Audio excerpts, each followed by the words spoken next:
Welcome to Mindful Sleeps. Take a moment now to close your eyes or simply let your gaze soften. Breathe in gently and release again in and out. Let the day slip away like leaves drifting down a quiet stream. Tonight, we're going to step back far back into the bustling heart of an ancient empire. Not the grand version you might picture in films or textbooks, full of emperors and marble arches, but something slower, closer. The street-level view of life in ancient Rome. We will begin by immersing ourselves in the dusty streets and cramped insulae as we follow a day in the life of an ordinary Roman, a baker's apprentice, or perhaps a cloth dyer's son, someone like you if you had been born nearly 2,000 years ago. Then, we'll rise into the intrigues of politics and ambition as we trace the arc of one of Rome's most powerful and doomed voices, Marcus Tullius Cicero. From there, we'll descend into shadows, uncovering the secretive rites and whispered rituals of the mysterious Mithraic cult that met in underground temples beneath the empire's feet. And finally, we'll step quietly into the homes of the elite patricians, cloaked in silk and power-dinning in tiled courtyards, whispering Latin verses between bites of stuffed dormice. But first, let us begin where most Romans did, at street level, in the grime, the crowd, the clamor. Imagine yourself, a common Roman, just trying to make it through the day.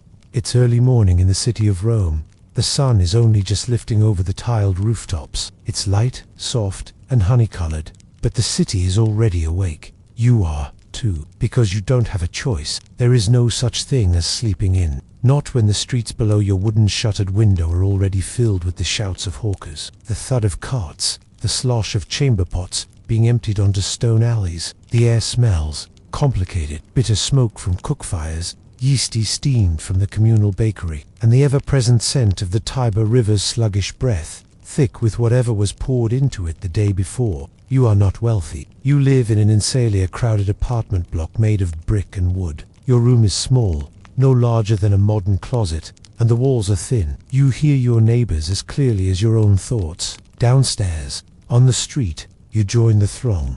There's no sidewalk, no traffic rule. People, donkeys, vendors, children, and nobles all shove past one another. You've learned not to make eye contact. Not with the guards, not with the beggars, not with the priests. If you're lucky, you've got a tasked day, perhaps sweeping the floor of a bathhouse or delivering bread loaves on behalf of your employer. If you're unlucky, you'll spend the morning trying to find work, and failing that, you'll stand in the shadow of the forum, watching men in white togas argue about laws you'll never benefit from. Breakfast, if you can call it that, is a hunk of stale bread, perhaps dipped in watered-down wine. You eat it while walking, trying to avoid stepping in something unpleasant. Midday brings heat, real, pressing heat. The kind that makes the stone buildings exhale warmth and turns the narrow alleys into ovens. If you are indoors, it's stifling. If you are outdoors, it's worse. You try to find shade near the aqueduct, but the marble is already crowded with other old men playing dice, women nursing babies, and stray dogs panting in the dust. You look up. Somewhere above, on the Palatine Hill, senators recline in shaded villas, sipping chilled wine from snow carted in from the mountains. But for you, the afternoon means work or waiting, always waiting. And if you're a woman, perhaps your work never stops laundering tunics in lye-soaked water, tending to children, or queuing at the public fountain for water that smells faintly of copper. The toilets are communal. That means no privacy. You bring your own sponge, soaked in vinegar. There is no shame here, only necessity. Evening finally comes. The light softens again, turning orange against the walls. You walk home by torchlight, or by the glow of oil lamps that flicker in shop fronts and shrines. The streets aren't safe at night. Gangs, drunkards, and wild dogs roam freely. If you're wise, you move quickly and avoid alleyway. Dinner, if there is any, is cooked in the stairwell over a shared flame. A stew, thin and salty. You eat it with your fingers. Then sleep, or something like it, on a straw mattress, in the heat, with no window, no breeze, and the occasional rat rustling beneath the floorboards. As you close your eyes, you hear the city, the creak of wagons, the mutter of neighbors, the low hum of life in a city that never stops. Tomorrow will be the same, because for most Romans, every day was a repetition, of labor, of hunger, of survival, a rhythm carved into stone. And yet, this was home. This was life. This was Rome. As the quiet hum of daily life in ancient Rome continued, bakers baking, fishmongers shouting, children chasing dogs through alleyways, more dangerous rhythm echoed in the halls of power, a rhythm of ambition, betrayal, and speeches sharpened like daggers.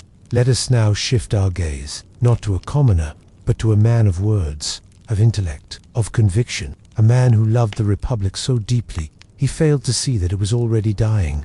Marcus Tullius Cicero. Imagine yourself walking the marble floors of the Senate House in the 1st century BCE.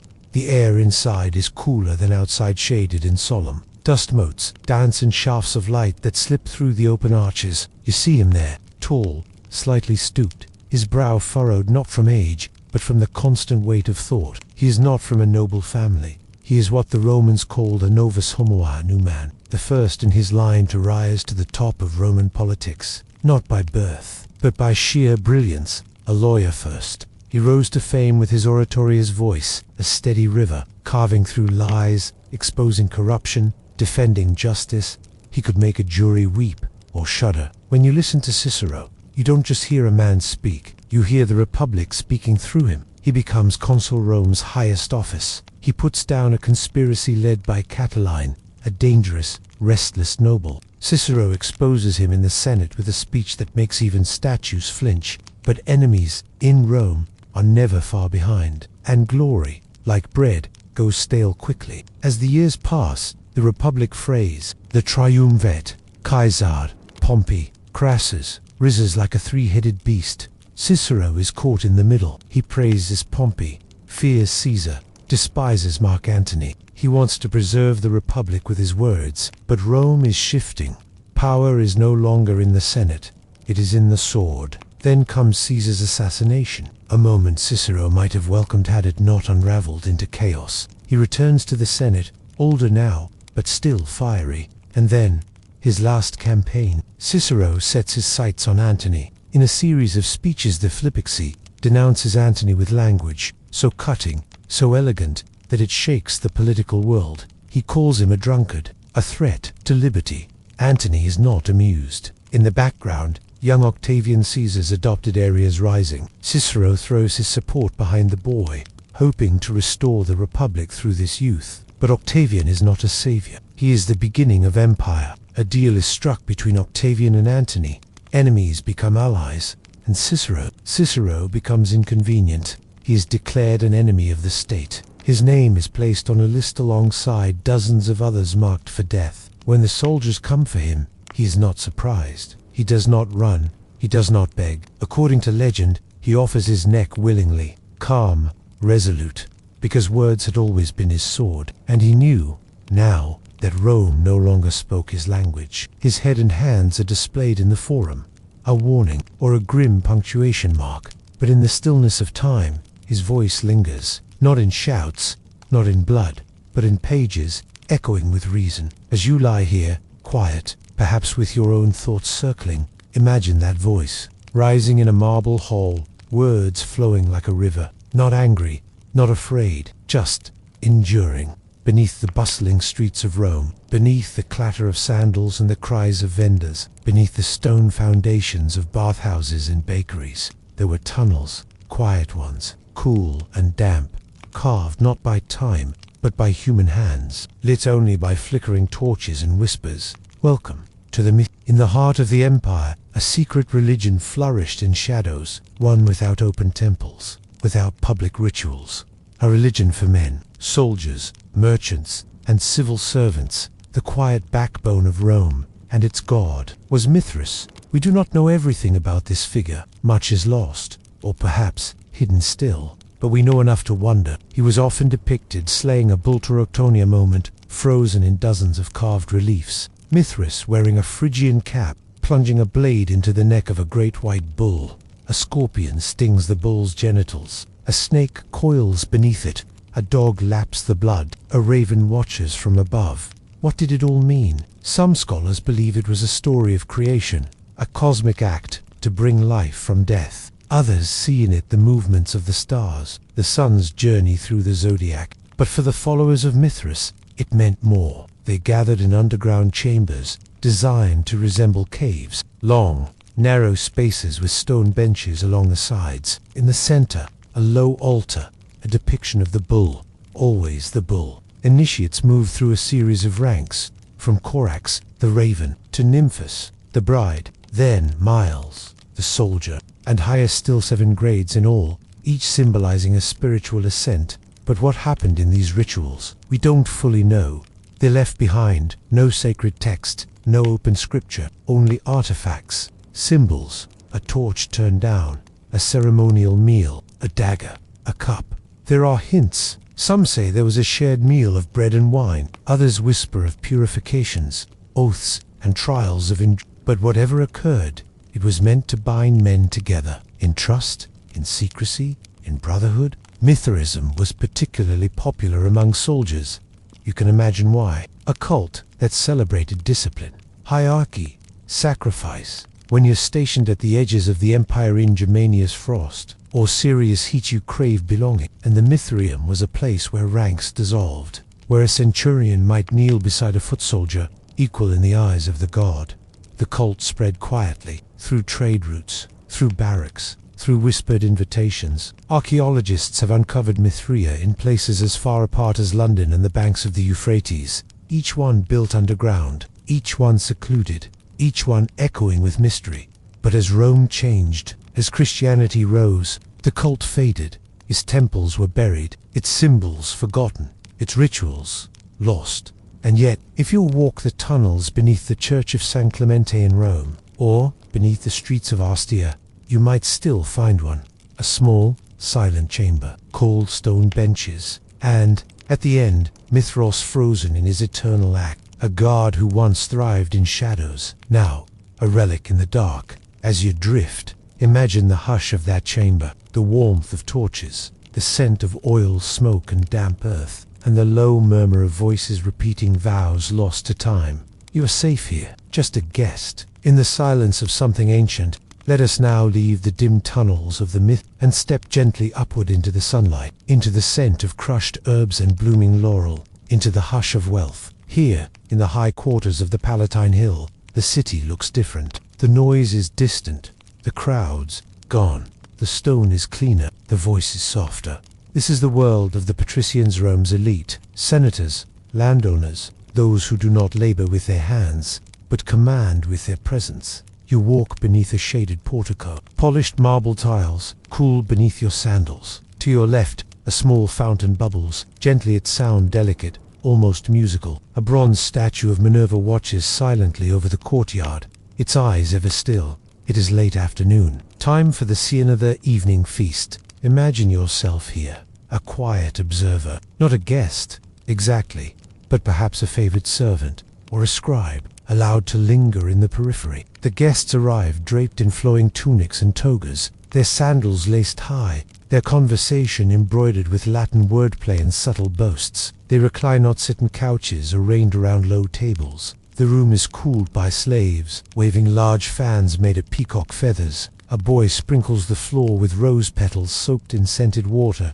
Dinner begins not with food, but with ritual. A blessing, a libation, wine, watered just so, poured into gleaming goblets of glass and silver. Then, the courses begin. First, the gustaccio, appetizers, olives marinated in honeyed vinegar, oysters arranged in delicate spirals, eggs filled with herbs and fish paste. Then, the main dishes presented with flair: roast boar, glazed with date syrup, flamenco tongue served with fig sauce, dishes wrapped in pastry, hiding surprises: fish inside meat, meat inside fruit. But it is not the food that matters most. It is the theater of it all, the art of the gathering. Between bites, there is talk of Senate votes, of inheritances, of gossip whispered just loud enough to be overheard. Musicians play softly in the corner pipes and lyres. A dancer may be summoned, her movements slow and stylized, shadows flickering against the wall. Slaves move soundlessly, refilling plates and cups. They are never acknowledged, but always watched. Conversation drifts. Poetry is a philosopher is quoted. Someone jokes about a new tax. There is laughter, but it is measured, practiced. By dessert, the guests are warm with wine, spiced cakes, honey-soaked dates, perhaps a small serving of snow, brought from the mountains and flavored with berry syrup. The evening stretches on. No one rushes. There is no place to be. The business of empire waits until morning, and when at last the guests live wrapped in cloaks, escorted by lantern bearers, the household returns to stillness. The fires are doused, the fountains quiet. The lady of the house retreats to her chamber, her face already being cleansed with milk and clay. The master unrolls a scroll of Cicero, or perhaps drifts into a doze. The sound of distant crickets, just audible beyond the colonnade. And the servants, they clean and wait. Tomorrow there may be another feast, or perhaps a journey to the countryside villa, or a visit from a governor's son. But for now, Rome sleeps. Even the wealthy must dream. And as you lie here, in your own quiet room, wrapped in the present, you may find a curious calm in this distant past, in the slow, deliberate lives of those who once ruled the world, but still needed rest, still needed silence, just like you. You have walked the streets of ancient Rome tonight, through its filth and splendor, through its secrets and speeches, from the scent of bread ovens in the alleyways, to the hush of torches in an underground temple, to the delicate clink of silver goblets under vine-laced pearls. You have seen the lives of the forgotten, and the remembered, and all those in between. And now, in this quiet moment, let the weight of history rest beside you, not heavy, but grounding, not loud, but steady. Because even in a city of stone and ambition, sleep found them all, as it finds you now. Good night, dear listener, and may your dreams be soft and gently ancient.